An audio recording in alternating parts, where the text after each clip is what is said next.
Views expressed by Casters Guild members are only the opinions of that member, and that could change from day to day. Guild members may use mature language, but that in no way means they are mature. Listener discretion is advised. I brew, you brew, we all brew some homebrew. It doesn't matter if it's one stat block or an entire world, you can make whatever you like. And that's the spell we're casting tonight on Casters Guild.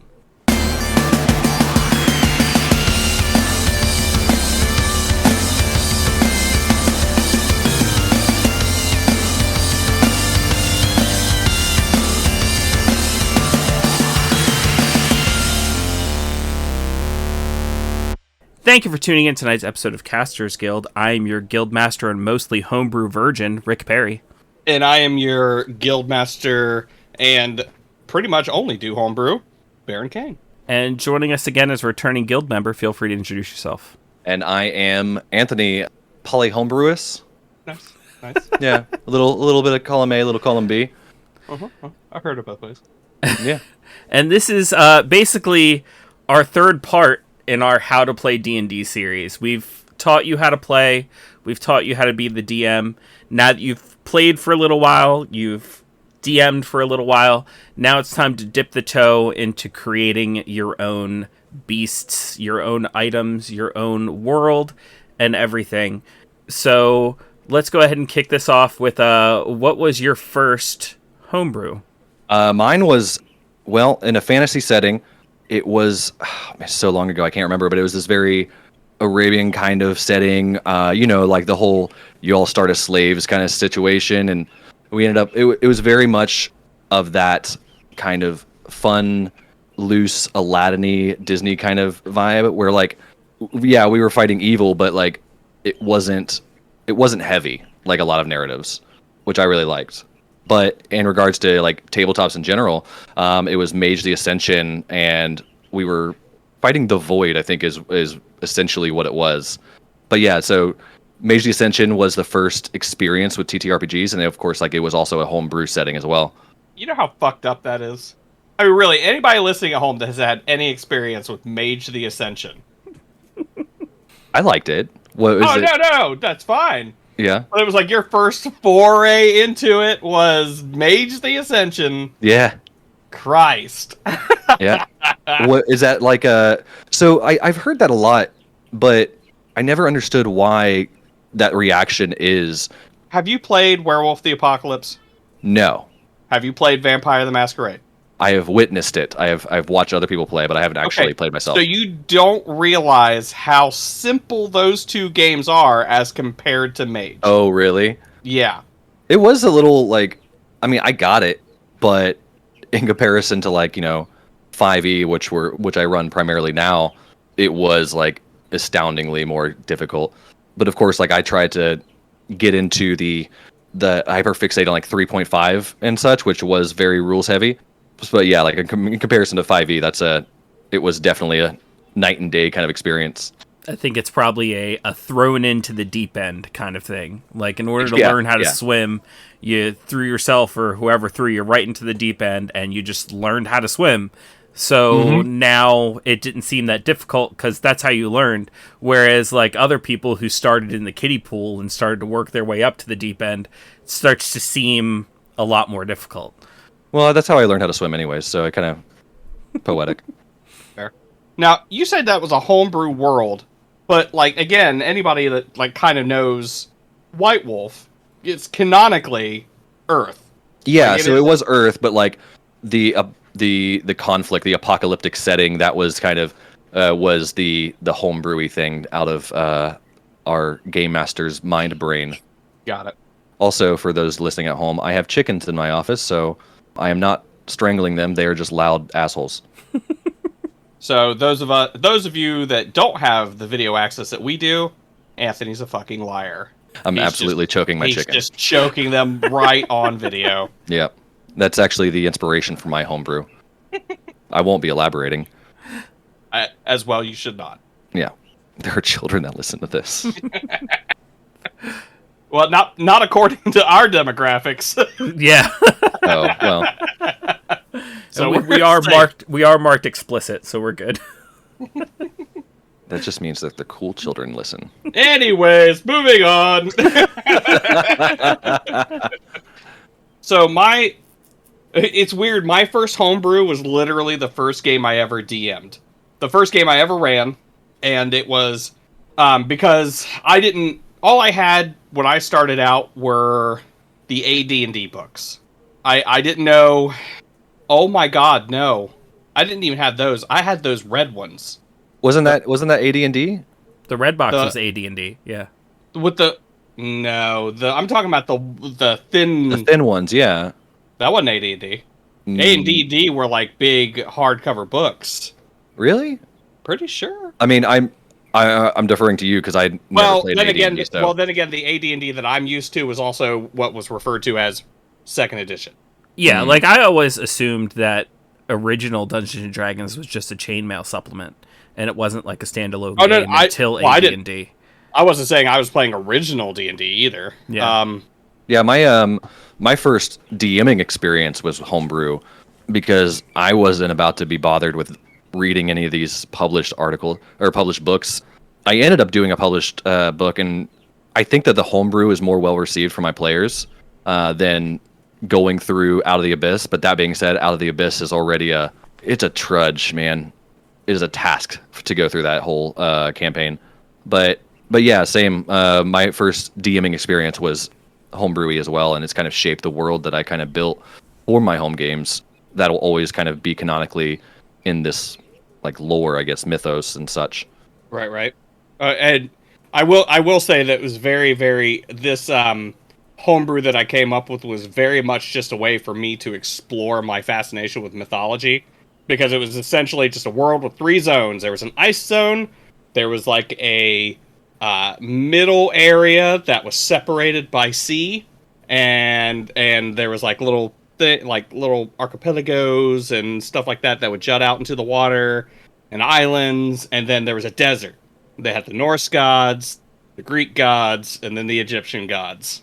So were your gods like actually canonically the Earth mythos of these gods, or are they kind of okay? Cool, that's awesome. I always like that. Like some of the lore that you get. Like Baron knows that I just finished the Chronicles of Dragonlance, the Core 4 books, and I like that series. The gods that are in there are also the gods that you see in like Faerun, but they just by different names. Like Paladin is Bahamut, Takaisis is Tiamat, etc. There's a lot of overlap there, and I've always liked the idea of, in a homebrew fantasy setting, connecting that with the real world, because I mean, gods are like the same thing with any culture, right?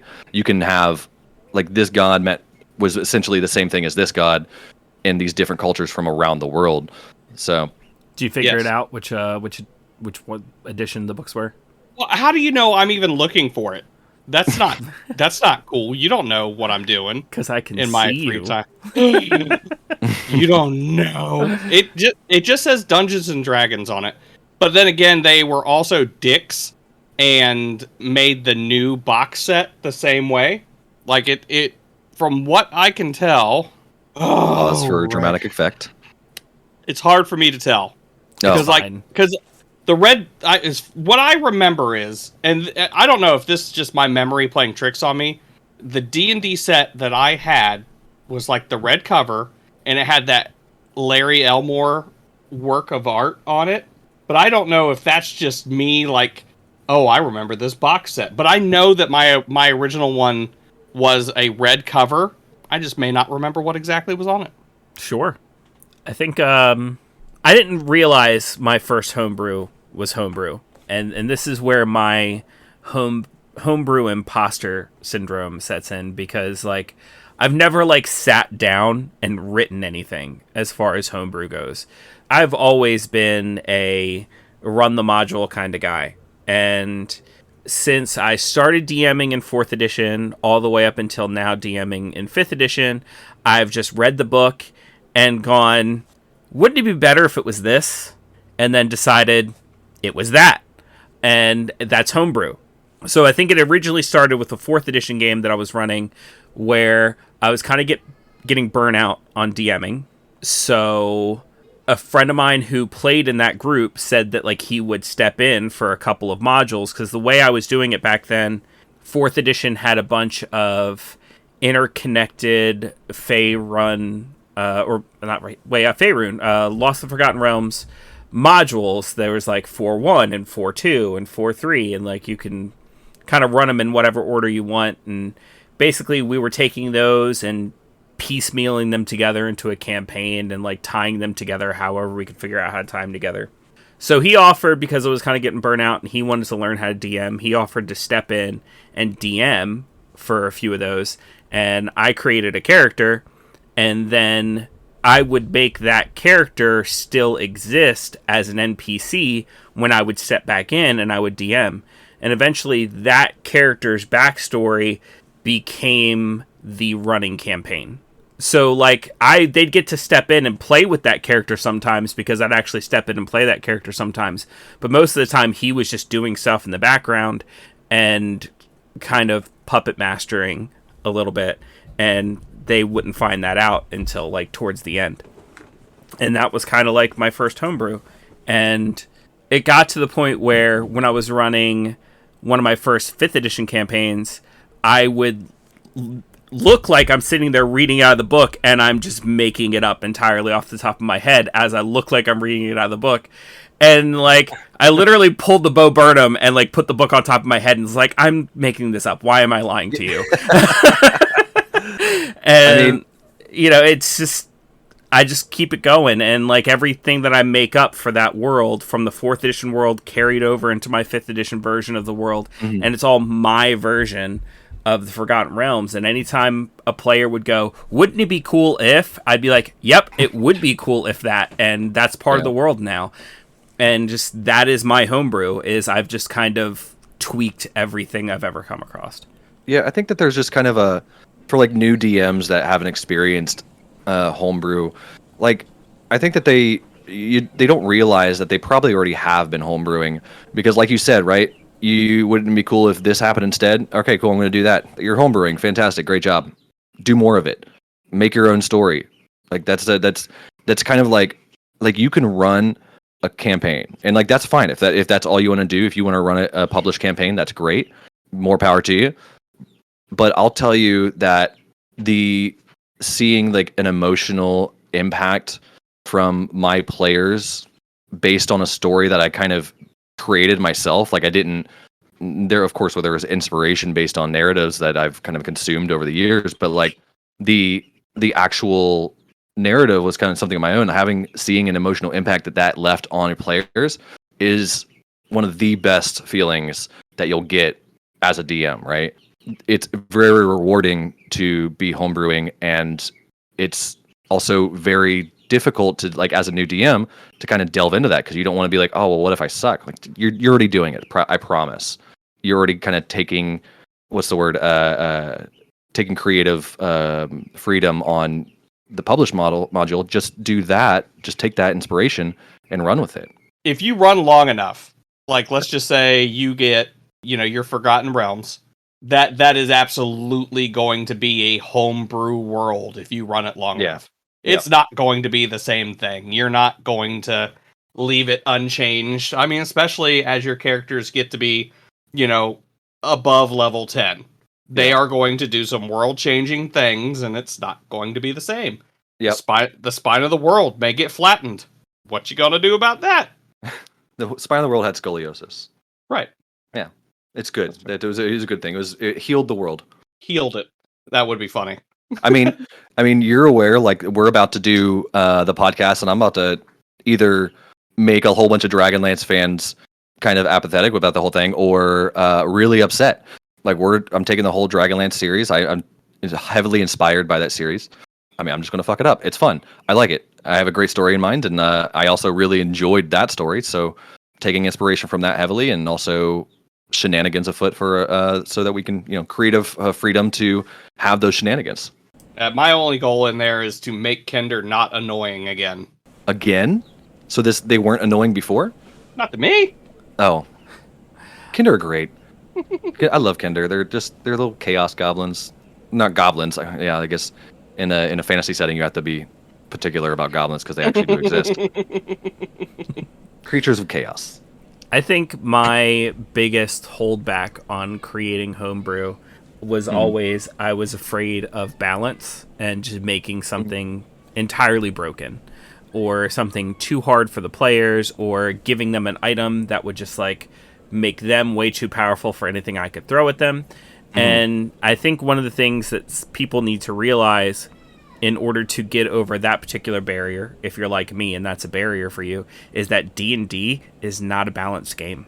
It just isn't. True. It's one of the Life reasons isn't CR balanced. doesn't work.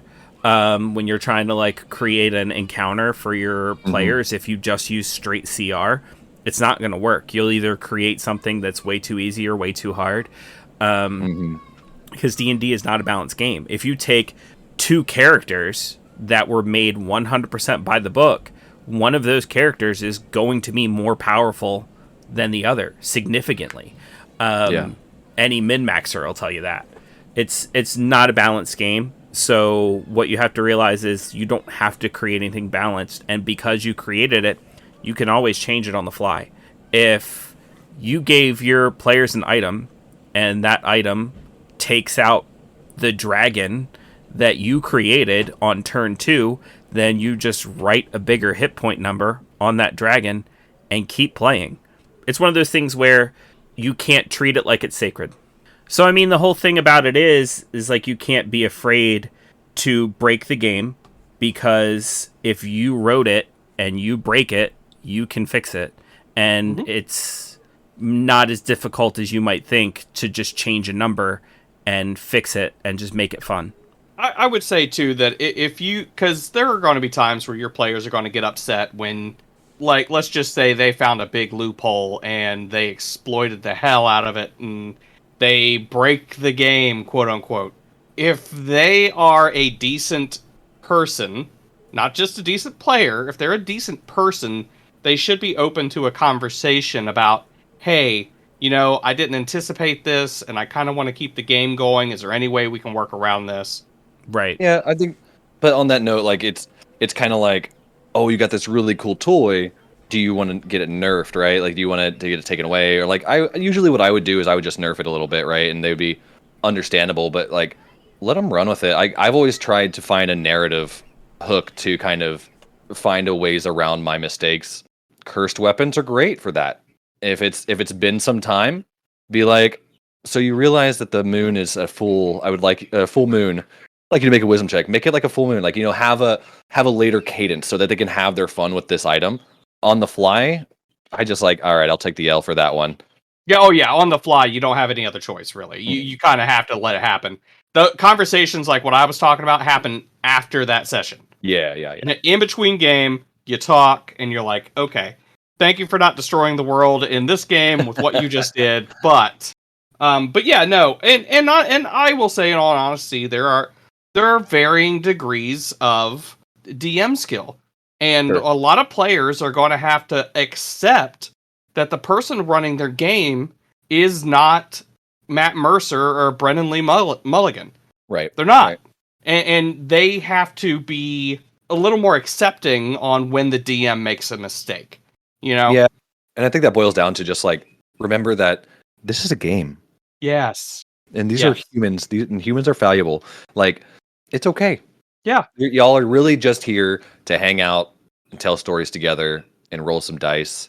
If your imaginary number goes down by 1, everything's going to be okay. Yeah. Just exactly. have some fun.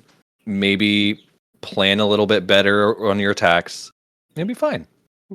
As far as like overpowered items, I mean, I was the one that made the mistake of giving my paladin a character, giving my players paladin a Holy Avenger early on, and I introduced the deck of many things literally session 0 where they could have gotten it. Like, I am terrible at giving them unbalanced items early on. Most people say like level 20, oh, we're basically gods. They were gods at 10 with the amount of items that they had. But like, it made it fun. It made it enjoyable. There were some moments where I was like, all right, how can I narratively get this away from them? And I was able to. Some of them I didn't, but I was like, they're enjoying it so much. Why not? Balance isn't always having it balance. Sometimes is just isn't, what's the word? I'm terrible with words today. Having a balance isn't necessarily the most important thing, as long as you're having fun. Right. Exactly. And as long as you're having fun and everybody around you's having fun. Right. And again, I think it comes, and I know we're just getting back into old stuff, but it'll always boil down to both sides need to agree and understand that D&D is not a game of player versus DM. Right. Despite what a lot of people think or how they play. Yeah.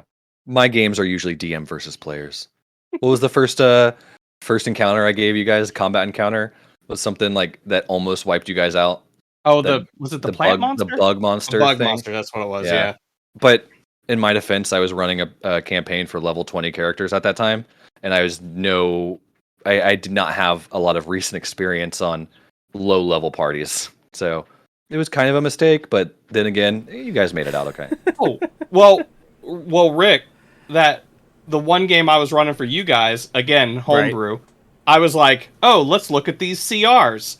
They should be able to handle a couple ghosts. Mm-hmm. Ghosts, anything ghost at low level is like, regardless of their CR, is like, you're probably going to die. Or you could die.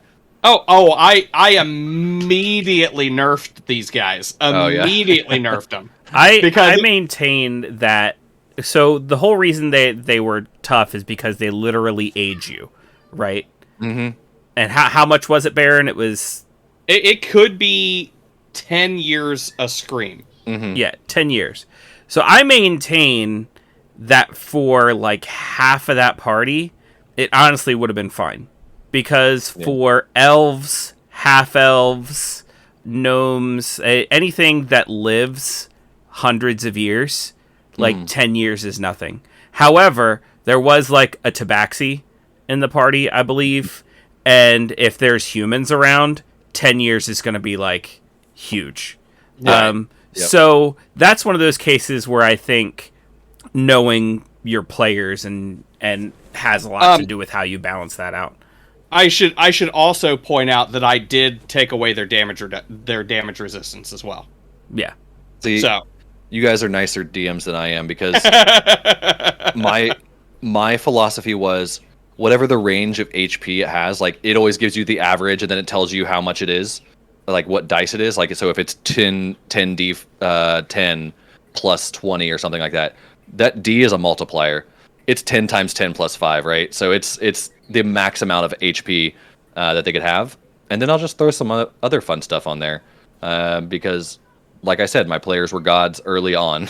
Yeah. I had to strike fear in their hearts somehow.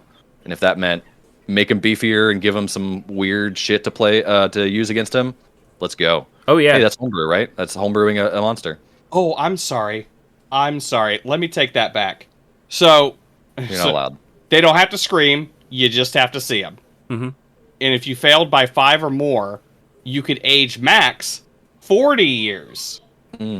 I made it 10 years for you guys. Christ. Yeah. I'm excited to run like low level. I think like the most fun is had between level 1 and 10 because of just the sheer amount of things that you guys could. That's a challenge for those level players, right? I'll throw a caveat on there for my own personal opinion and say it's 3 to 10. 3 to 10? I think 1 to 3 is a tutorial. Oh, yeah. Like that's fair. For people who've never played D&D before, they've only played a little bit. I honestly believe level 1 to 3 is a tutorial.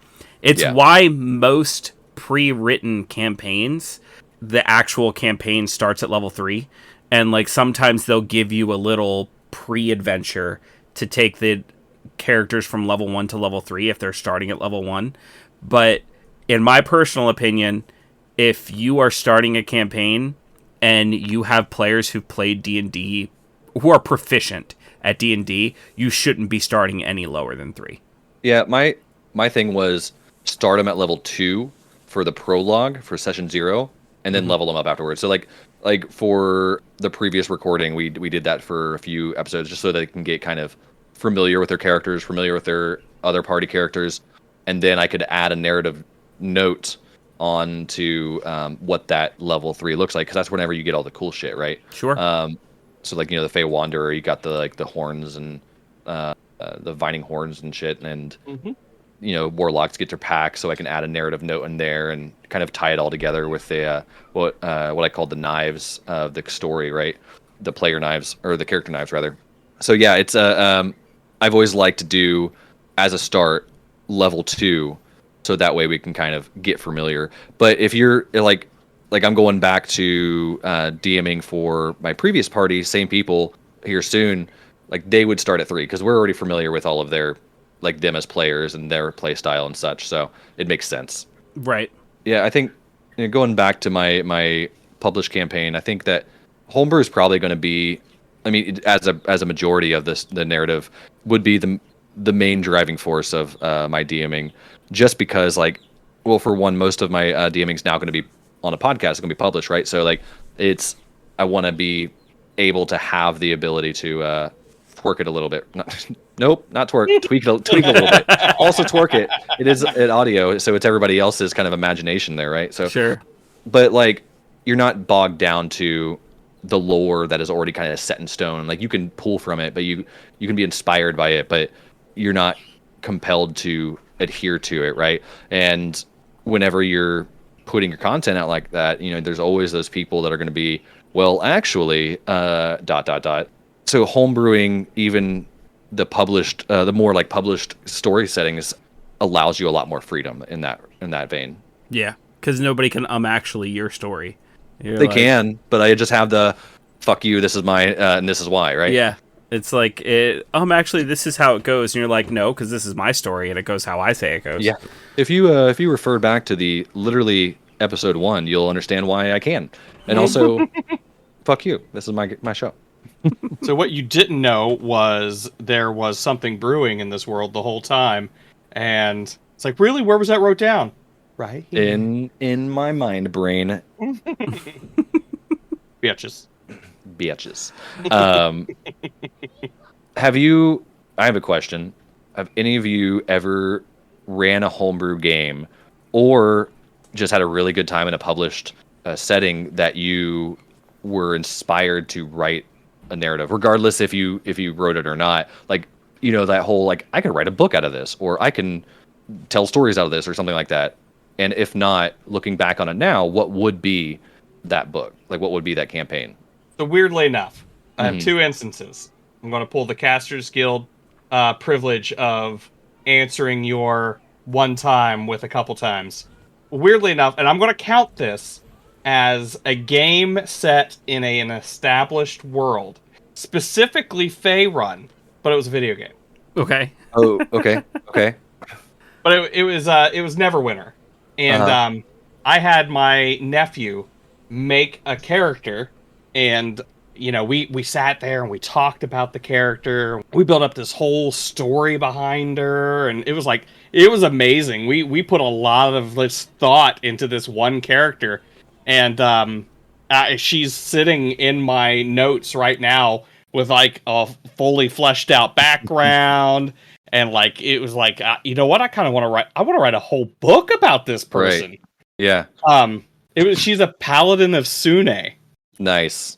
And it was I mean, come on, and it was great. And I would love to do that. The Sune is the hot god, right? Is that the goddess of beauty? Yes. Yeah.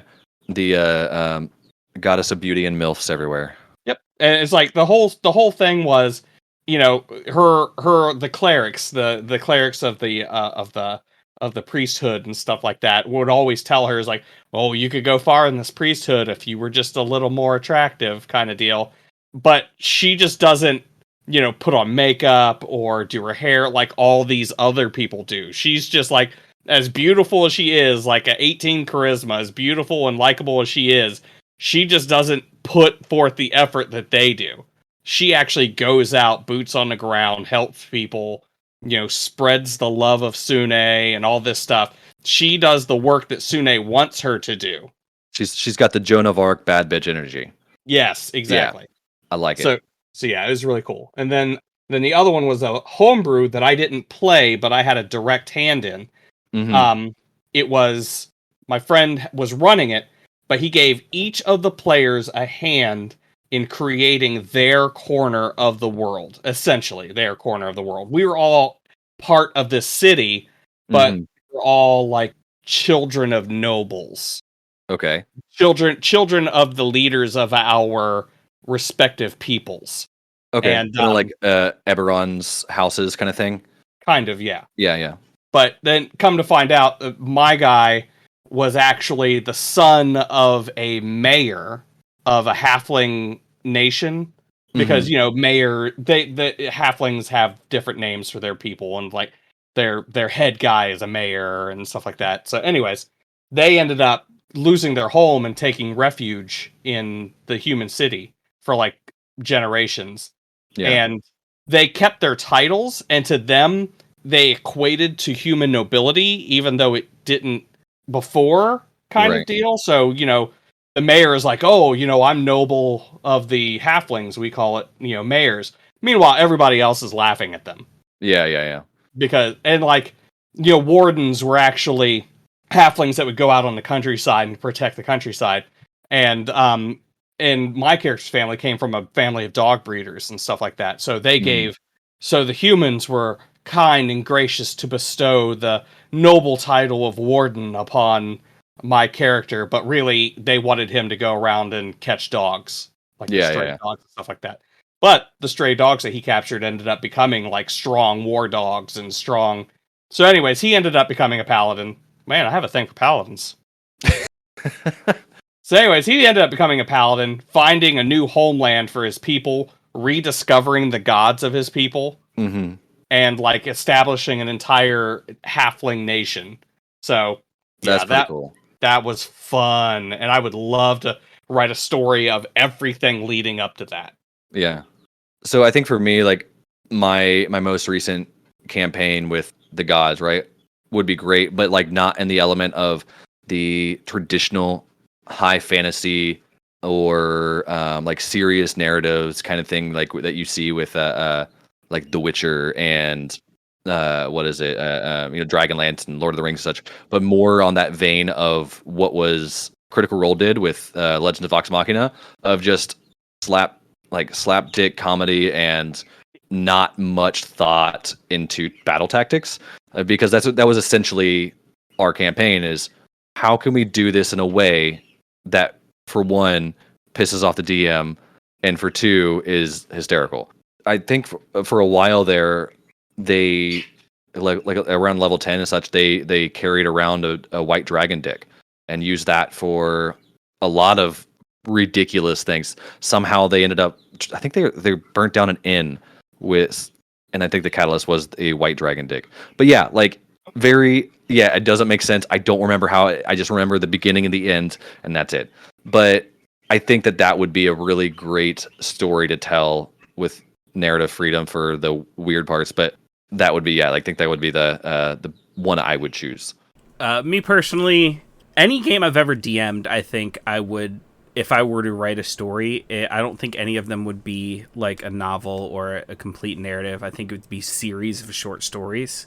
It'd be like the story of this character, and like the tale of Sir Galahad. Yeah, and then like they would intersect with each other, of course, because they're all members of a party.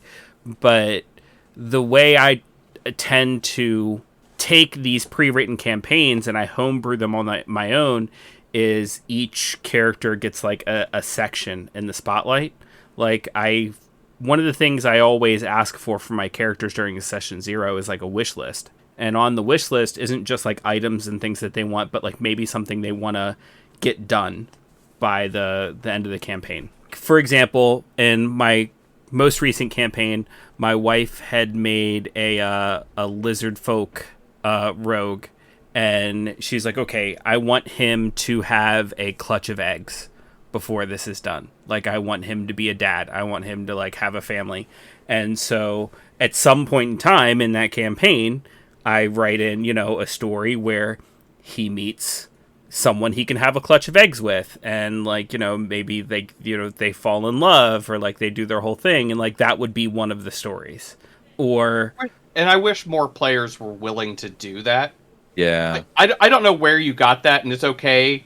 Like, I feel like that may be something you got from me. It's okay that if you didn't, though. Because I think I did that a lot. Like, tried to get people to be like, hey, give me a list of things that you want. Give me your favorite colors. What do you like to use tools-wise? Just give me something, and I'm going to make this work for you, for us. And they're like, I'll take whatever. You guys make me feel like a mean DM because I do the opposite. I say, no. How, like those knives I was talking about earlier, I make my players come up with knives, which is things that I could use to stab them with during the campaign. It doesn't necessarily mean that I will use them, but at some point I need to know some things about your past that might come up, right? Oh well, I've never done wish lists. I get backstories for my characters. Let me like show you where I twist the knife as a DM. Okay. Okay. Yeah. I get backstories from my characters. Okay. And they get their wish list. Okay. And like I might pick a few things for their wish list, and those will be the high points. Okay. Everything else in their backstory, like if in their backstory they have someone they care about, or someone they or their parents are still alive, or there's something like that. If alive parents aren't on their wish list, that's fair game. Or like I will give them something to care about and then take it away. I can say this now because my most recent campaign, I actually ended up having to cancel it. So like this is a storyline that will not play out. Yeah, I was about to do the same when you were done about the previous recording, but go ahead. One of my players is a paladin of Kelemvor, the god of death. And she's a cleric, not paladin, cleric. So she's a grave cleric, and the whole reason she serves the god of death is that the love of her life, like in her backstory, died in service to the king, and she was going to throw herself off of a cliff because she couldn't have him anymore. So the god of death reached out to her and said, "No, it's not your time. Serve me until it is." And that's how she became a grave cleric. Yeah. So in the campaign, all of a sudden, the person she lost was alive again. And she had no idea how, but he showed up. And like they start having a relationship again. And I was going to turn him into one of the big bads. Like literally he was going to stab her in the back. Like he was going to get something from her, and like the fact that the bad guys were about to take over the world was going to be entirely her fault because she trusted him, and he was going to stab her in the back, and it was going to be a whole thing. So, I mean, if you give me something in your backstory and it's not on your wish list of something you want as a high point, I will take it from you or turn it into something terrible. I like that. I think that I might start implementing something like that where I need to know your knives, but your wish list will kind of be a buffer or like a way for you to be like, hey, don't do this though. Yeah, exactly. So since we kind of did a soft reset on the podcast, one of the early story arcs was going to be, so we had two characters. One was Fard the Bard, and one was Bookish the Goblin. And Bookish was left his tribe because he basically he was like, you guys are crazy, I'm leaving, and he went off to he was, what was the god of knowledge? I can't remember off the top of my head, but it was a specific clan. And Fard came from a kind of podunk town where she had aspirations of kind of like fame and fortune and going out and exploring new lands and learning new things and discovering new things. And she had her mom and her sister and her sister's husband, like all still there, and that she would write letters and such. Well, the idea was to have the letter stop abruptly, and then once they decided to go investigate, not hearing from her sister anymore, find out that the goblin tribe of Bookish actually went through and massacred the city. And just I was so ready to just look at this and be like, I can't wait to see the perhaps tension between the two, but definitely like the kind of only like almost guilty feeling from Bookish, and then just the complete breakdown of Fard Oh man, I really wish that would have happened. I was sitting there waiting. You guys were going to go and fight with some werewolves, and then after that, it was time to kill some families. I like your wording of that now. Fight with werewolves. Yes, it was originally the idea was to fight werewolves, but hey, that's D&D, baby. The little eco-terrorist in your group decided that may not be great. I fucking loved it. Like the whole theme of that game was supposed to be, it was inspired by Princess Mononoke, and to get like, essentially, I was hoping that you guys were going to become eco-terrorists. You just decided to do it a lot quicker than what I expected. Chapter 1. Nailed it. Nailed it. Yep. But to go back to answering the question, I think, yeah, like every game I've ever DM'd, I think I would just have a series of short stories based on those characters that would all take place in the world. But every character I've ever gotten to play, I have fallen in love with and would write a book about that character immediately. I think my biggest one would be the one I've already talked about several times on this podcast. I talked about it at the beginning of this episode, and that would be the character I got to play in my 4th edition game and kind of became the puppet master and like the background for that entire thing. And he has been an NPC in every game I've ever run since. He actually made it into one of your towns, Anthony, when you were doing a stream and you were like, hey, I need a character to run this shop. Oh, that's right. Yeah. I was like, yep, well, here's Nemorian Pak. He's a gem merchant. And that's how he's always started. He's just been a humble gem merchant. And then I loved those streams, the Build a Blank streams. Those were a lot of fun. Yeah. I probably should start those again. But every character... Is this Nemorian? He's essentially like the Fizzban, but not with godhood, right? Of your setting. I guess it would be more of a question for Baron. I'm not sure if you're familiar with that setting, the Dragonlance setting. I'm not entirely familiar with Dragonlance, but I will tell you, Nemorian Pak is a demigod now. Oh, okay. He's the demigod of time, because he's been forced across the time stream many, many times to the point where he started to learn how to manipulate it and control it. And like Ciri from The Witcher, being like at first it was just like face planting it through time, but now like she can just do it whenever she wants. Yep, pretty much. So yeah, he'd probably be the character who I would actually like write a book about first if I were to ever to write a narrative or a book. That, and it's the most homebrew thing I've ever done. Yeah. As far as his story goes, I created a demigod. I created an entire. I mean, he started a guild before he became a demigod, and now that guild is an entire faction within Faerun in my world. Like, so you have, like, the Harpers, you have the Zentarum, and you have Nemorian Pak's Adventurers Guild. Like, he is a faction. So it would be the biggest thing, I think.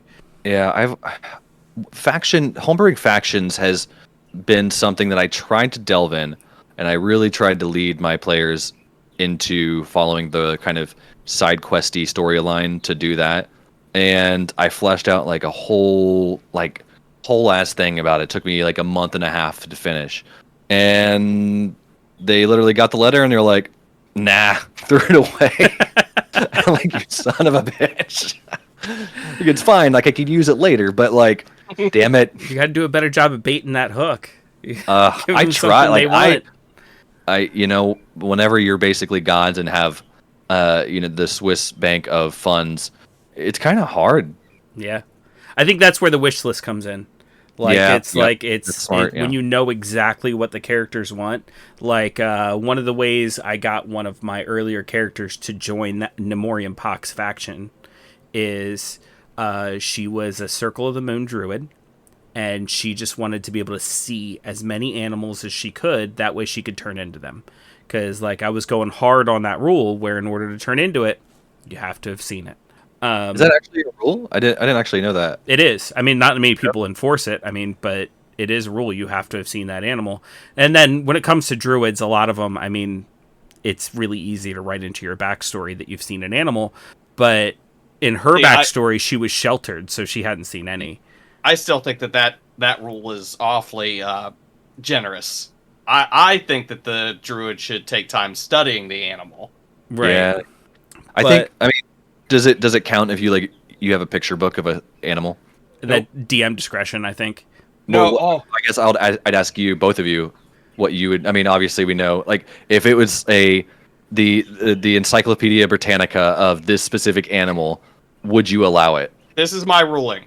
Uh-huh. I think that, let's just say a druid had access to, say, a picture book or some kind of book of knowledge on an animal. Mm-hmm. Yes, you could transform yourself into exactly what you see. But It's gonna anybody, be this 2D floppy thing. Not quite that exact. But Okay. I mean, like anybody watching it that would have any kind of knowledge of like how that animal is would be able to watch and be like, oh, that animal's moving weird. Yeah, I guess if you were trying to disguise yourself as that animal, you'd take like a disadvantage. Like you would take on literal checks. translation of that animal, But like Well, there are it- going to be like some nuances. It'd be like one of those things where, like, you see a deer on the side of the road that's just kind of like staring at you the wrong way, and you see its shoulders move just a little awkwardly as it kind of shuffles towards you, and it's like, oh, that's not right. Right? Yeah. That's not right. And the druid's like, well, that's just how I imagined they moved. I don't. It makes a like a goat noise. It's like. Huh. That doesn't sound right. Yeah, I don't think that a lot of those knowledge books about like the knowledge books, Jesus, it's been a week.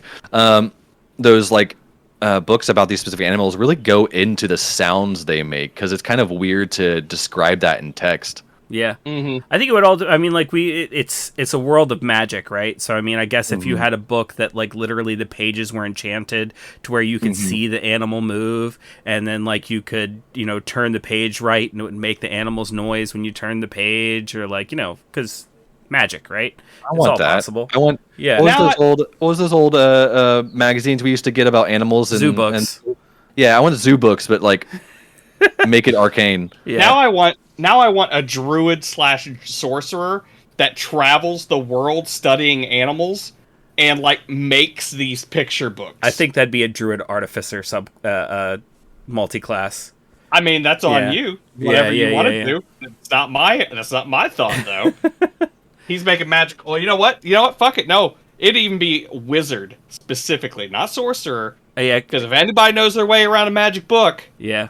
What was the name of the character that you thought was Fizban? I can't remember, but it's very close. Actually, now that you bring him up, it was something like Fizzbitch though. Like that was his last name. Yeah. Yeah. Leo, it was close.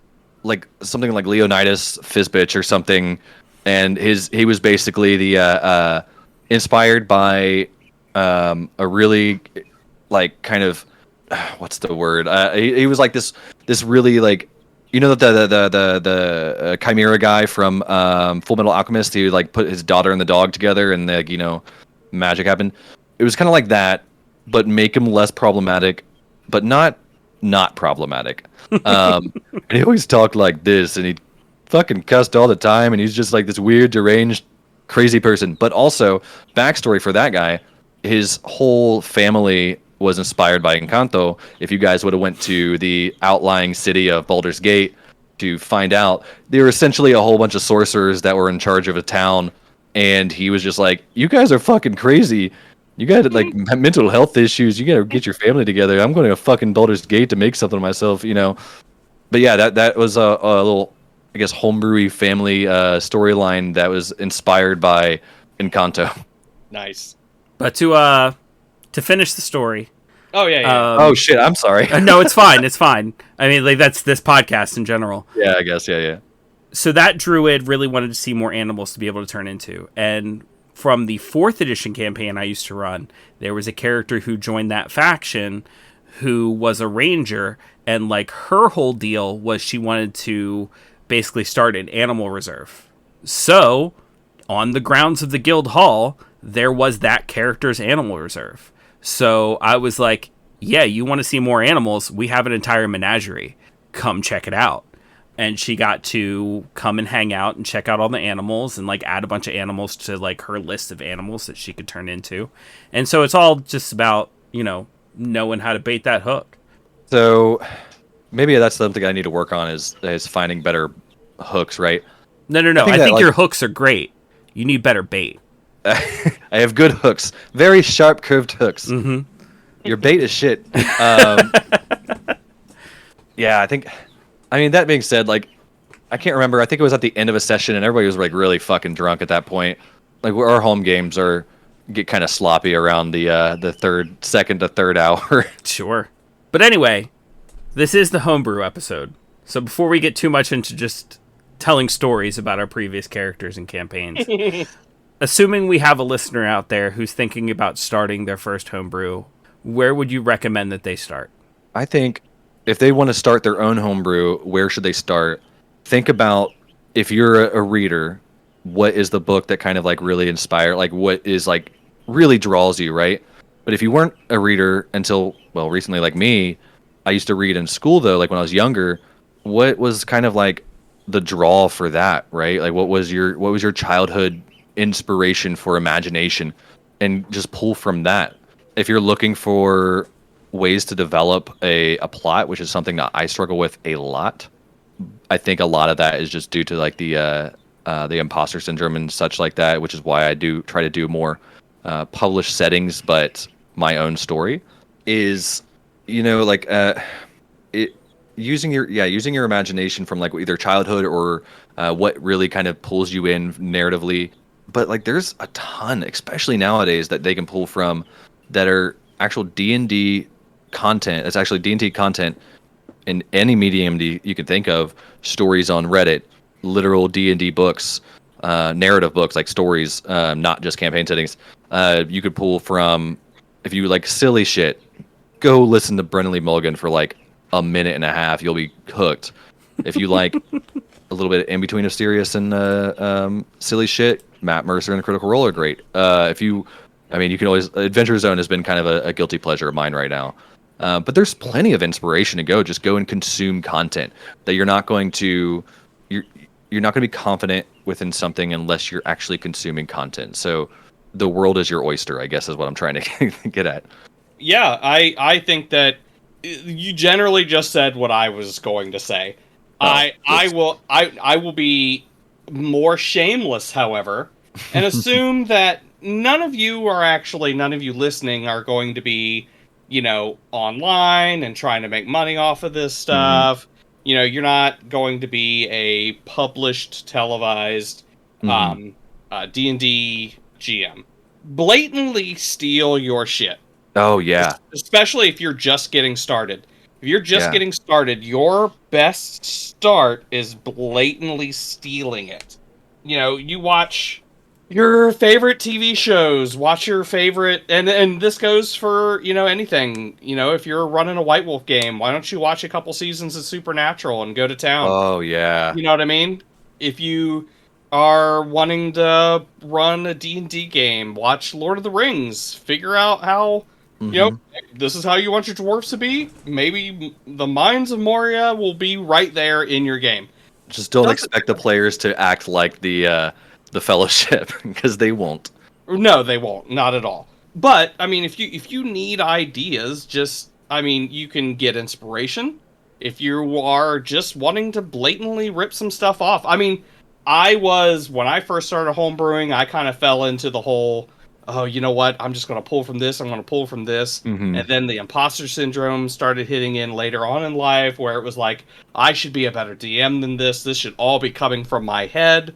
Mm-hmm. I need to be blatantly, just making all new stuff. And then older me realized there really isn't any new stuff. Everything. I was going to say, like, everything is done. It's just in different words. But the story, the plot, you are not going to find an original story. Somebody has already done it. Yep. What is the South Park thing? Simpsons did it? Yep. So, like, a lot of my stuff lately has been coming from anime, especially, like, fantasy anime. Beastmen are, like, my favorite thing to put in the game, because it's like, you want to be a Beastman? Cool. What kind? Like, you want to be a dog person, you want to be a cat person, you want to be a bird person. We can figure all this out. There's probably already stats for these things. We can figure this out. We can go to town. We can have a good time. I think the biggest inspiration for me lately has been, I recently watched Arcane on Netflix, and now all I want to do is run a fantasy / steampunk / magic area. That shit inspired me so much. I was like, fuck, I got to run this style of game. I got to run this story. Mm-hmm.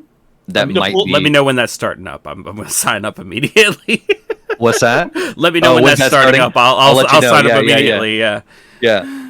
The political intrigue in that cartoon alone too is inspiration. It was so good, and like the animation on it, the way how they captured the emotional responses. Was probably my favorite part. Watching like Jinx kind of have these emotional breakdowns, like this mental kind of trauma throughout her the early part of that season was just captured so well in the animation. I was like, how? Like, I don't understand how they did this, and I want more.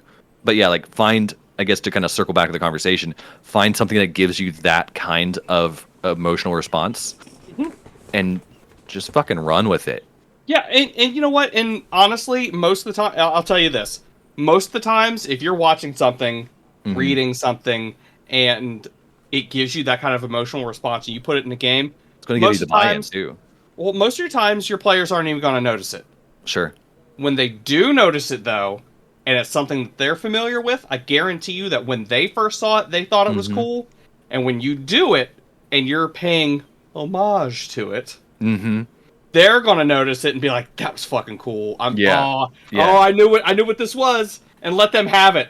When they're like, I know where this is from, just wink at them. That's all you got to do. Give them a little wink. To steal everything and then lie about the intent. Oh yeah. Why is it that every time I'm on the show we talk about stealing and lying about our way through DMing? Because DMing. That's what DMing is. I don't care what anybody says. Like those people. Okay, look, I get it. There are people out there that are like, do it by the book. We're gonna do it by the book. And it's like, okay, fine. It's a game. That's why you're doing it like that. Sure. But you know what? It's also other things besides just a game. Yeah. You should be able to cook the books a little bit. Yeah. You should be able to flub a roll every once in a while. I guarantee you that my players flub rolls sometimes. And you know what? Sure. As long as it makes the story cool and it's not someone just trying to be a badass, quote unquote, I don't care. Yeah. I don't care. There's a reason why on the podcast I let you guys roll dice, because I want you guys to be able to have tell a great story for yourself. Yeah. And I think that if you rolled like shit on something that would have been like way fucking better for the story, I trust you guys to make that decision. Obviously, don't do it to a fault. Yeah, don't abuse it. But I everybody in our crew, I don't think would. Yeah, don't in the big fight, don't crit 5 times, never ever miss. And then when it comes down to like a lore roll that has nothing to do with you, don't choose that time to fail. Right. That's not good. That's not good. I have always been one of the most by the book guys there is, as far as my DMing style, my playing style, everything like that. Because I'm one of the people who believes that, the rules a lot of the times are what make a game fun. If a game has no rules or no anything to it, I don't find that fun. But at the same time, I also realized a while ago that the reason rules make a game fun is because it's a balanced game. And those balanced game, you need the rules in order to keep that balance. Dungeons & Dragons, like I said before, is not a balanced game. Sticking to the letter of the rules for everything is not the way to keep that game fun as possible, because then everything's entirely unbalanced and it's not as fun. Right. So sometimes you have to lie and make stuff up in order to balance out and make it fun. I find myself in between on that, because a lot of times I'll be like, fuck it, that'd be really cool, let's go. But then I'll find myself getting kind of, I wouldn't say rules lawyery, but a little bit more stringent on certain rules that looking back on the things I do and don't does not fucking make sense. Because I'll sit here and somebody will be like, oh man, I only have 5 feet and I can get this guy. I'm like, fucking take it, whatever, which is a combat tactic, right? It should make sense that you don't get that 5 feet.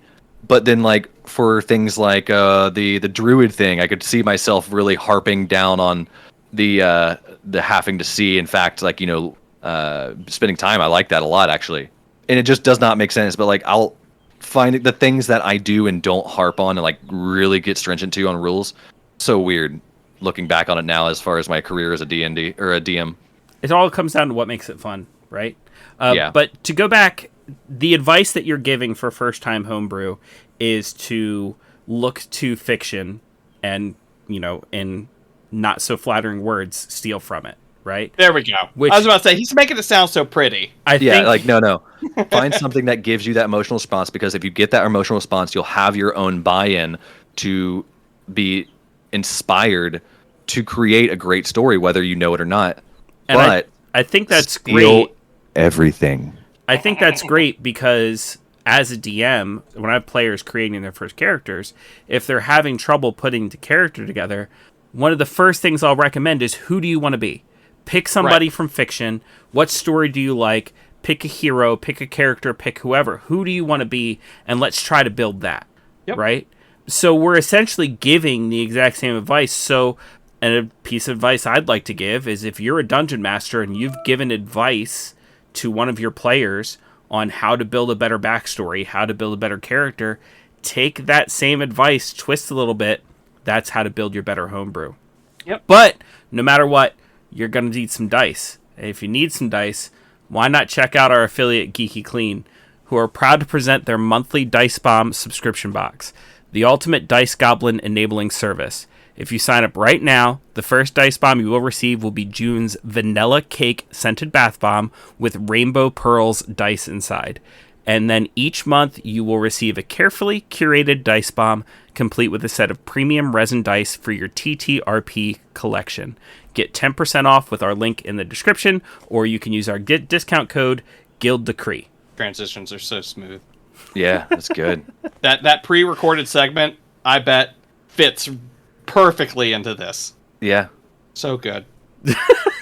I can't wait to hear it in post. Yeah, okay. Yeah. Post, like I'm editing that in. Off the cuff, make me a homebrew magic item inspired by Geeky Clean Bath and Body. Go. All right, let's see. So it's a bath bomb, right? So I'm immediately thinking that it's a ritual item, right? So okay, I like it. Yeah. It's also going to be consumable, much like a spell scroll, because it's a bath bomb. Mm-hmm. So, yeah. However, I do think it'd be cool if you have one magic item that kind of turns into another. So with Geeky Clean Bath Bombs, you use the bath bomb and then you get a set of dice.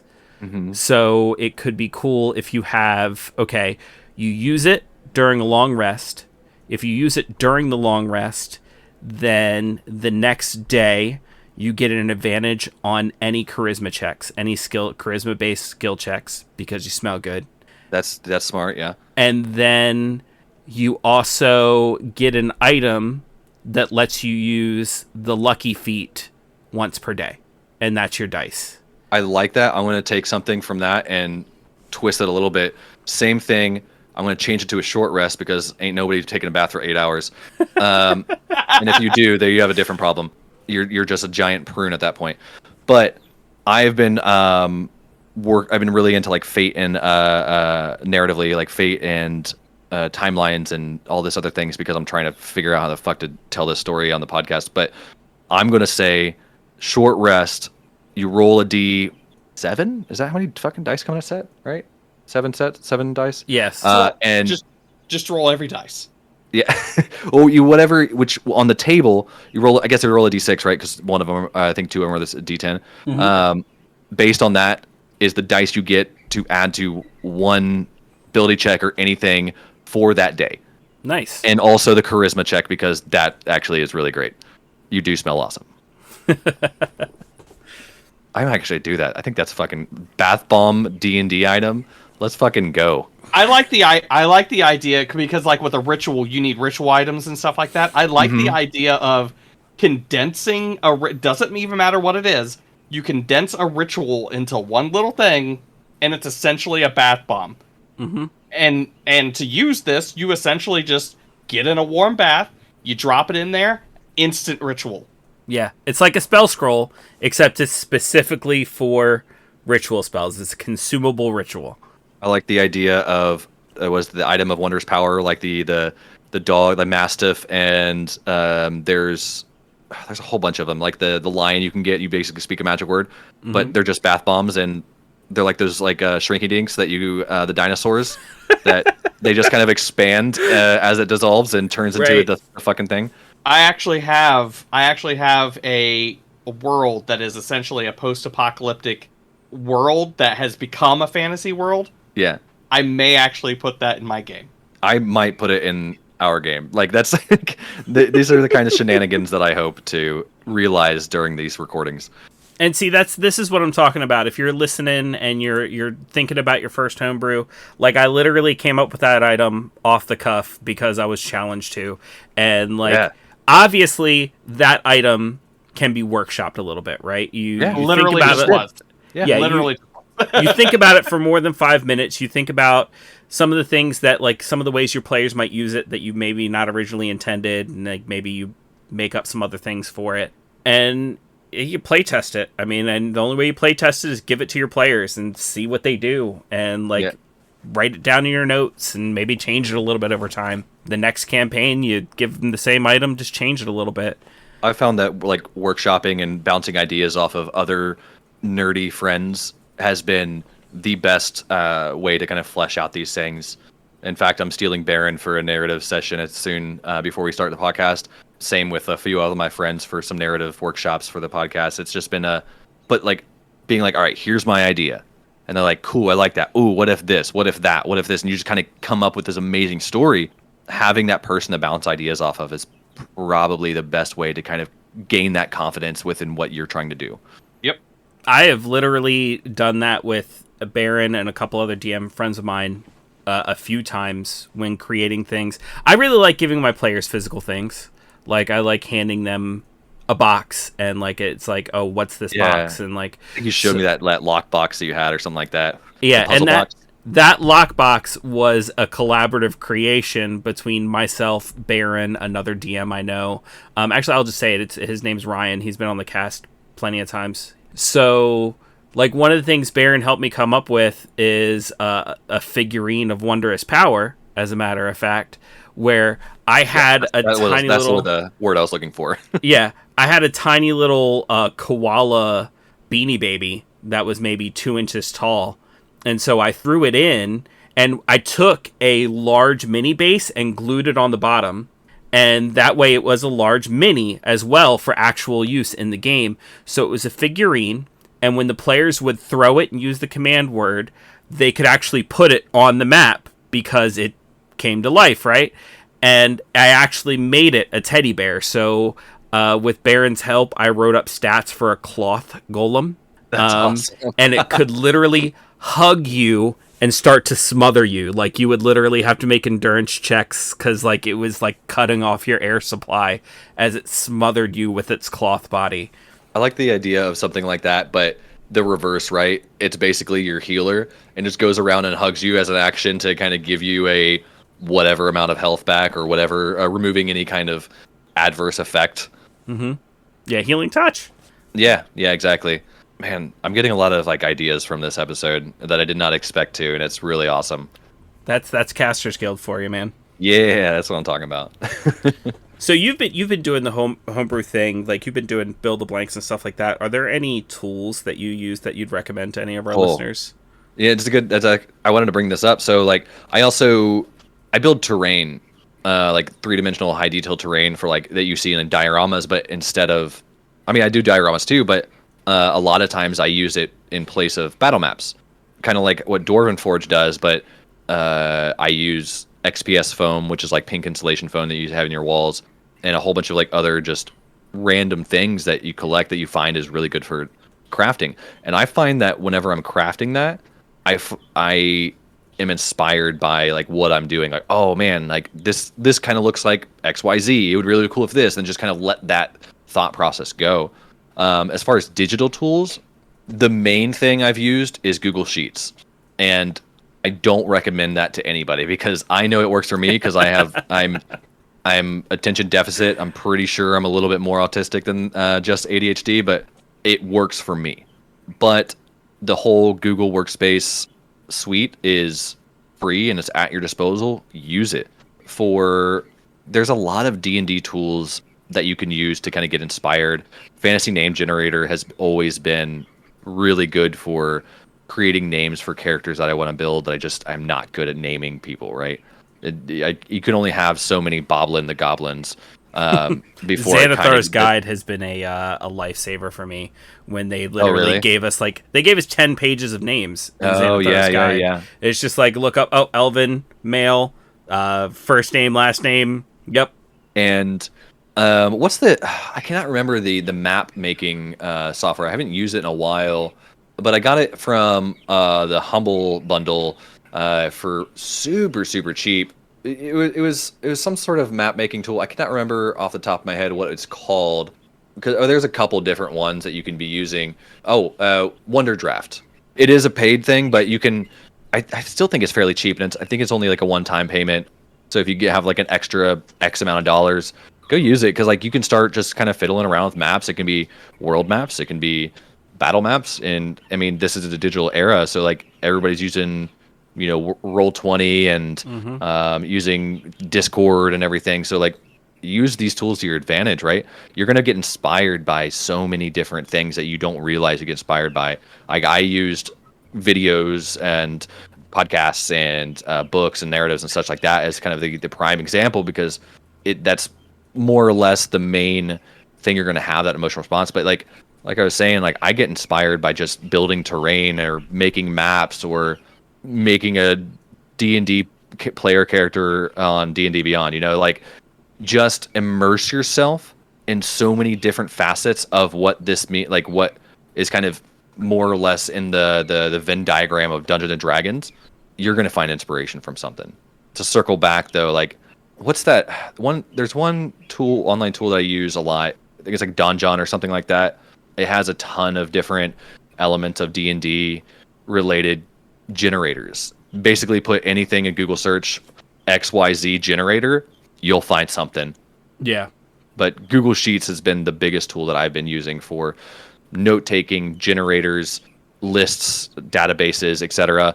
But that's just because I'm a giant fucking nerd and I like building databases and data engines out of Google Sheets based on function syntax coding language. So like it might not work for you, but that's what I found is the most useful tool for DMing. Baron, do you have any tools? Honestly, my biggest go-to tool, and it's going to sound really simplistic, but I just use Evernote on my phone. It's like, oh yeah, and OneNote too. OneNote from Microsoft. Mm-hmm. That's also another good one. Just any notepad app, really. Really, that's my biggest point of advice. Really, is a notepad. Period. You go anywhere and you can have something to write down, whatever, because you're going to be walking around, you are going to see something, it's going to immediately inspire you, and you're like, I gotta put that in my game. And then you're going to forget about it, or it's going to warp in your head away from the original idea, which sometimes can work out in your favor. But you definitely got to have something where you can write this stuff down. I would say that is my biggest recommendation on what you should always like. Just what your most important tool. That is your most important tool. And then honestly, another good thing. And again, it's going to sound very mundane. Be quick with that camera. Be quick with the camera on your phone, or maybe you're carrying a camera with you. I don't know, but you're going to go places. Like especially if you go on trips, or if you're just in a normal place that you go to all the time and you just see something different this time. Maybe some graffiti on the wall. Maybe, you go on a hike and there's a mound there, like an earthwork mound, and it inspires you and you just want to get a picture of it so that you can remember this, or even have a visual aid that you can use in the game when you run it. Yeah, I mean, my recommendations definitely sound really mundane, but I mean, I guess I also run with a lot of theater of the mind stuff too. So, but I mean, yeah, and then the internet in general. Don't be afraid to browse. You know what actually is another good thing? Like especially for like homebrew stuff, don't be afraid to go and use like Hero Forge. Oh yeah. you can go there. You can make some pretty badass NPCs. We're going off of the assumption that you're building this world, not playing in it. But you can come up with some badass NPCs.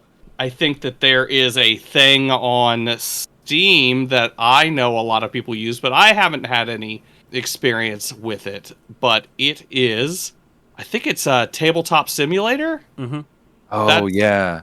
There's another one that just came out recently too, which is supposed to be very immersive for battle maps and kind of the like visual ambiance. Mm-hmm.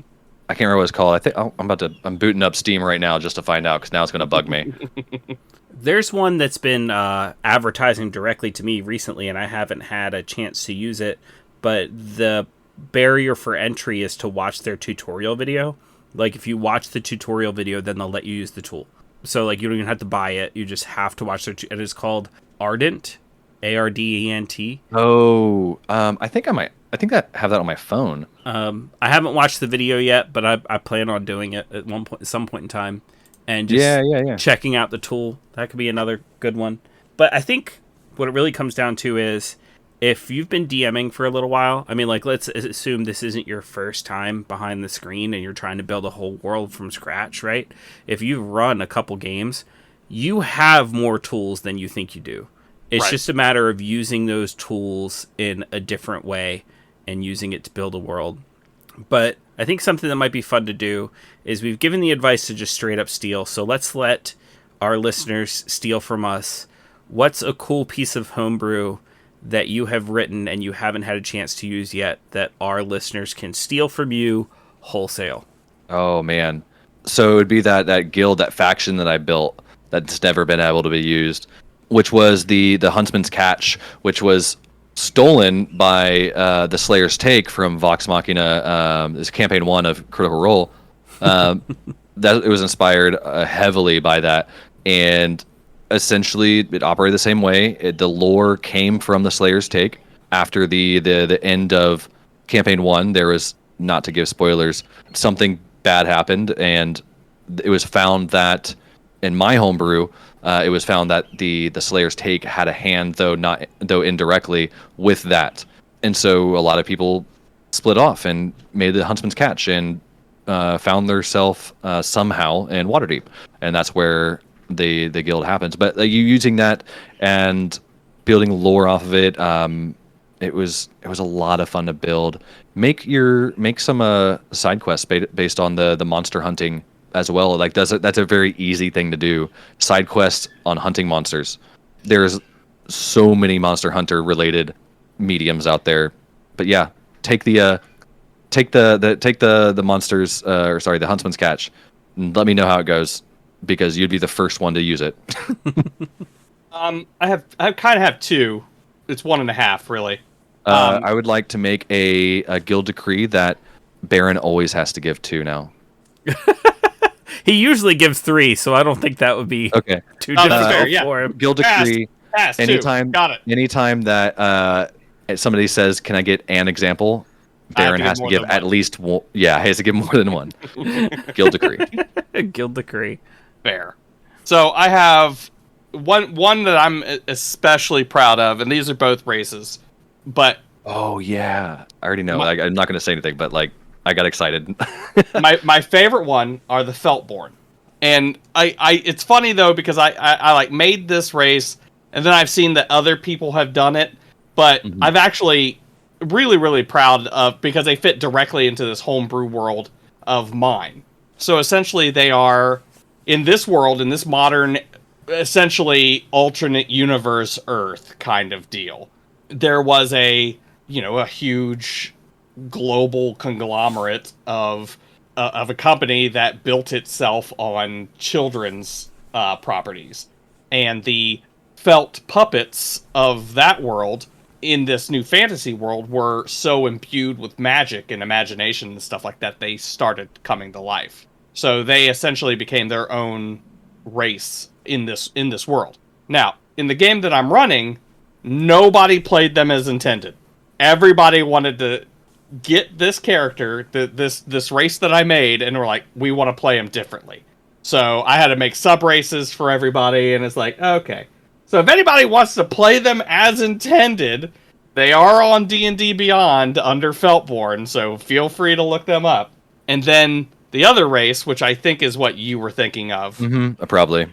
I originally called Mothrans, but that was because I was doing it on a stream, but I've changed their name to Icarans. Yep. Yeah, I was like, it was something with an A or like like R or something. But they're essentially moth people. There's like a whole thing. It's like they're natural artisans. They do have sunlight sensitivity, but they also have light intoxication.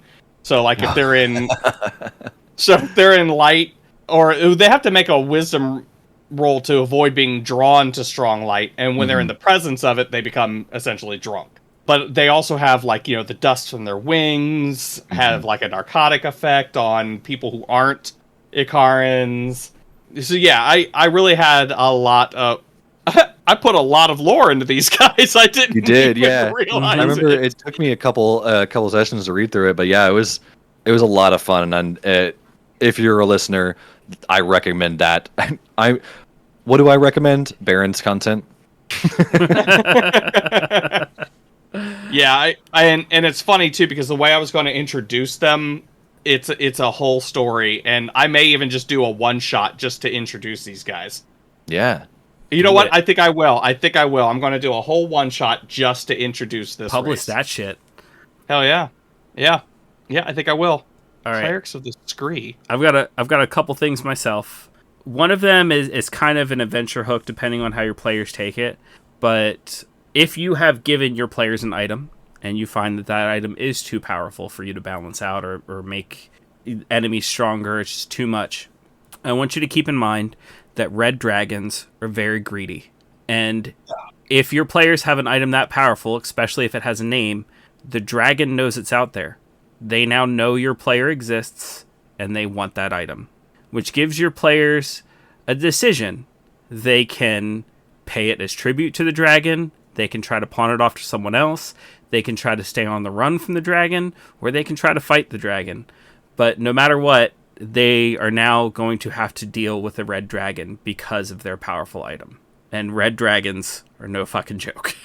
But two, I've been working on this a while, and like it's technically 12 items.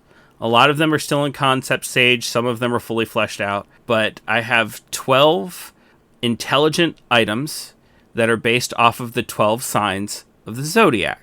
I really want to write them out. So for example, I have a scimitar that's based on Leo.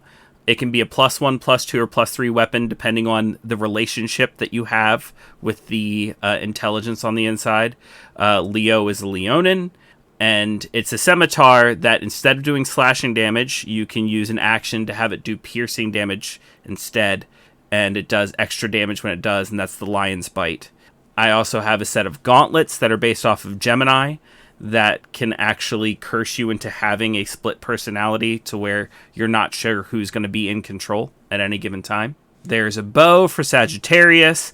There's a shield for Taurus that gives like an improved bull rush. So you can kind of go from there on your own and kind of decide what personality and what item fits each zodiac sign and what kind of bonuses you want to give your characters based off of those items. On the theme of taking your ideas and stealing them and creating something else, like if you knew me for more than a week, you would know that I'm a very open person to whatever you want to believe. But whenever it comes to astrology, there's just something in me that just makes me fucking irate. So I heard that, and my first instinct was like, how can I bastardize this? But like the thought is instead of the zodiac, use the 7 deadly sins and make that the kind of the theme of that, right? And have the evil cursed items based on that, and have them like relics, right? Like relics of a bygone age that's kind of starting to resurface in this era of whatever fantasy realm that you are in. And then like one thing that I've done in the past is, I know Baron's not going to like this, but around the end of my campaign, one of my players was like, I want to get a gun. And I was like, sure, you get a revolver. It's cursed. And the lore behind the revolver was, first of all, it was a very early stages revolver, something that you saw like in I would say like I think they had them in like Civil War, like end of the Civil War era and such. So it was kind of like that feel, but this weapon, anytime it resurfaced, changed into a different weapon. It was a bow at one time. It was a sword at one time. It had like this long history of that. I do not remember what I called it. It was something pirate related because he was a pirate. But that was, I mean, that's another cool concept to steal as far as lore behind your magical homebrewed weapons. And there were like cool things that you could do based on like I took the high noon thing from what was it the thing that Matt Mercer did, Overwatch. Yeah, and like at noon, the bullets that are in there, something happened. If you got X amount or higher on your initiative, you basically can just unload the barrel. You still have to roll to attack, but like that barrel, like you could basically just take 6 attacks right off the bat for your action. Now I really want to make a 7 Deadly Sins evil sentient weapons to just kind of scatter about the world in various places. I should clarify, I kind of feel the same way about astrology. The reason I used the Zodiac was actually because of Fairy Tail, the anime. And Lucy had 12 different keys that she would use to summon 12 different spirits, and they were based off the Zodiac. And those spirits were like my inspiration for creating the 12 intelligent items. You guys are making the Pisces and me very sad. Oh, fuck off. Not to continue to go off on our own side stories, but like one thing about sentient weapons that I've always wanted to explore is, have you all ever seen Soul Eater? Oh yeah. Make some sentient weapons that are kind of like maybe make them a certain race, kind of like scythes and such. I think that would be kind of an interesting concept. It'd be also kind of cool to just have like a sidekick that kind of walks around with you. Yeah. And then when a fight happens, it's like they just turn into they're a weapon. Like this Monster Hunter style like weapon. Oh yeah. Yeah, absolutely. That's a whole ass campaign right there. Mm-hmm. Ugh. Now obviously, the I wouldn't say well, oh boy, I am loading onto the DM on this one, but it's like each one would have to be played by the DM to a certain extent. Yeah, I mean it would just be an NPC, right? Yeah. Just never ever meet another NPC because I'd be so overloaded. I mean, Soul Eater was kind of like that. There wasn't a lot of there was just a handful of non-baddie other characters outside of the core scythes and wielders, right? Like there's Frankenstein and shit. I haven't watched that in a while. I can't remember any of them now. Yeah, it'd be easy. Just just run that campaign with a bunch of other actual DMs. That way, they can run their NPC and not like be crazy with it. That would be the way that you could get me to play with more than 6 people at a table. As if it's all DMs. Yeah, and 6 is like already pushing it. Like I like a 4 player 1 DM kind of. I like the Golden Girls rule. Yeah, I can agree with that. I will also say I would love to add on to another one of Rick's, like not change it at all, but just add on to it in that this world the other magic item, by the way.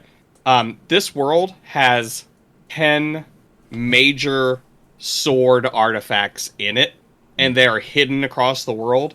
But each sword that you find is connected to the oldest dragon of its kind. So, like, if you find, like, the bronze blade, it is connected to the eldest bronze dragon in the world. Or if you find an ice blade, it's... But, each one of them will have a name, obviously. Same rules, though.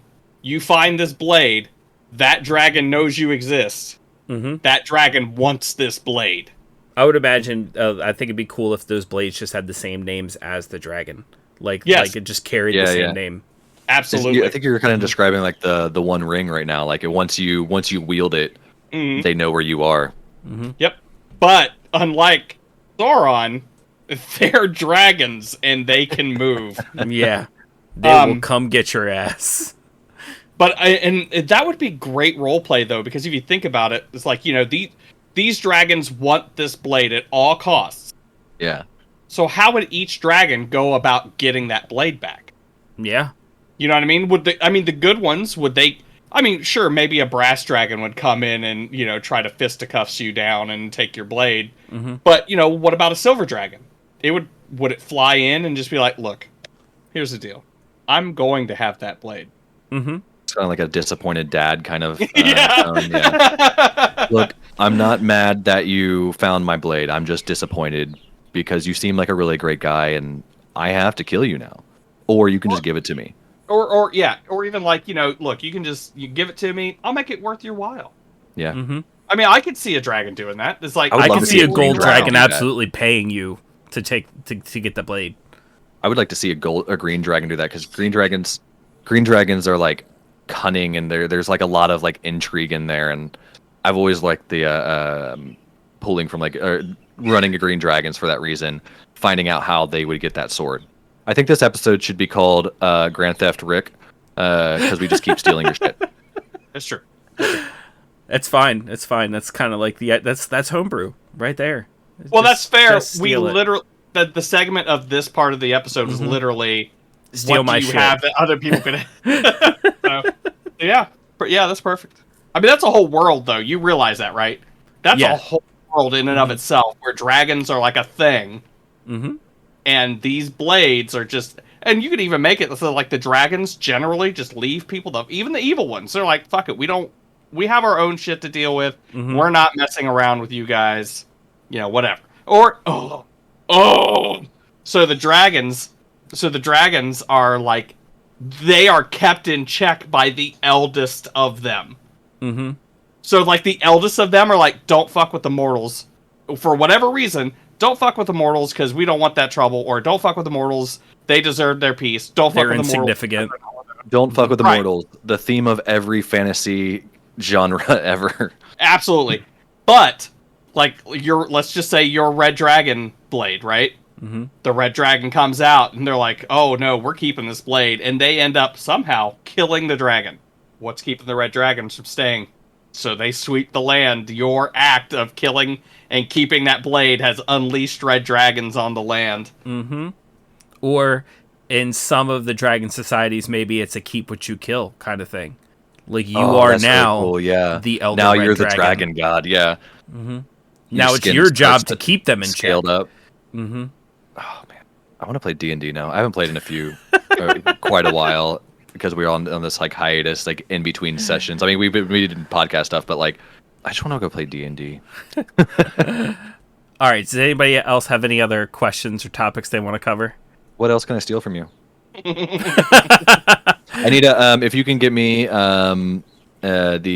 a full document or documentation, Google Docs. It's free, like I said earlier, of all of your homebrew content, and just have it on my desk by end of day. That'd be great. The problem is 0% of it's written down. So Oh shit, you're right. No. It's the curse of the Except dungeon master. It's all in your head. except for if you go back and listen to our D&D experience episode, the first one, I talk about a event that I ran where it's a giant dungeon that I had 4 parties enter all at the same time, and it was 4 different DMs running 4 different tables, and I was one guy that was the judge, and I was kind of keeping track of all 4 parties and where they were in the dungeon. So much fun. And if they met each other, it would go into PvP. I have that whole dungeon still. It's in a great big binder with grid paper for the maps and like all the monster blocks. I'd have to do some conversion because it was written for 4th edition. That's fine. But I do still have that. It's like the only thing I have that's ever been homebrew and ever been written down. And I have, because that dungeon is entirely homebrew. The wizard that set it up, every room, every encounter, every trap, it's all, we took nothing from an official book. We wrote that. Me and 4 other dungeon masters sat down and wrote that ourselves entirely. You should digitize that, and put it on. I mean, here on the Discord, right? Make it a resource. I mean, it like that. It doesn't even have to be 5e. It would be helpful, but because that's the kind of the status quo. That might become the D&D, cornerstone of Caster's Guild's first source book. Yeah, there you go. That giant dungeon. It's essentially like the Caster's Guild version of, like, I assume, Dungeons of the Mad Mage, right? Yep. Except it was entirely one floor. Because it was all just one great big thing. Yeah, well, that's fine. just levels, but like they're not vertical; they're horizontal. Exactly. It was still huge. Trust me. Yeah. Maybe they're just like a really heavy limestone in that area, so they couldn't dig down. Yeah. So they just dig out, like Texas. or Tennessee. Oh, yeah. So we have welcomed you into the endless realms of our minds. There are some yet to be unlocked, and some yet to be fully explored. Now it's your turn. Now it's your turn to go out there and build your own world, to narrate the story as you see fit, and give your players what they deserve. And that's a fun time and a heavy hand in building a world. Get at us. Let us know what you're doing. And also, again, feel free to steal whatever you want of what we just talked about. We're not going to sue. Just go for it. I'd be happy to see the Feltborn pop up in the world somewhere. All right. Thank you very much for tuning into this episode of Casters Guild. Anthony, if anybody liked what you had to say and they want to find you anywhere in the internet, where can they do that?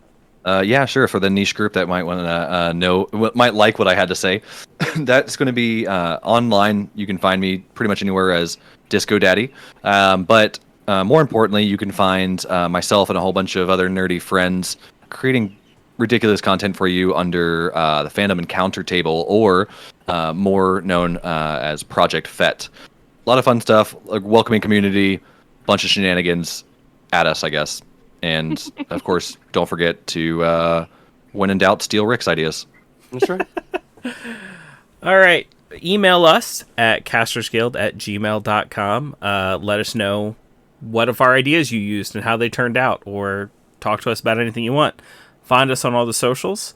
If you have been keeping up with our featured charity, my niece is now eating solid foods with her brand new organs, so that's going well. Still got a whole lot of recovery to go through, but that's going really well.